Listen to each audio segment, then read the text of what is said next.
মন্দিরা। আজকে আমি শ্রীরামকৃষ্ণদেবের বাণী বলবো। আরও দুটো পাঠ করেছি, শ্রীরামকৃষ্ণদেবের বাণী সম্বন্ধে বলেছি। আজকে আমি তৃতীয় পাঠ করব। আজকে 11 নম্বর থেকে হবে।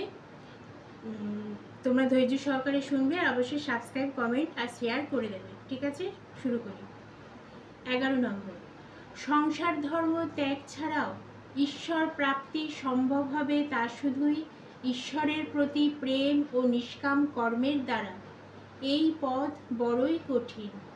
12 নম্বর। যে ব্যক্তি কোনো স্বার্থ ছাড়াই অন্যের জন্য কাজ করেন, ঈশ্বর তার সর্বদাই মঙ্গল করে থাকেন। 13 নম্বর। মনের মধ্যে বিষয় বাসনা, নাম যশ খ্যাতি সুখের চিন্তা নিয়ে ঈশ্বরের সব সাধনাই বৃথা চেষ্টা বাবা। 14 নম্বর।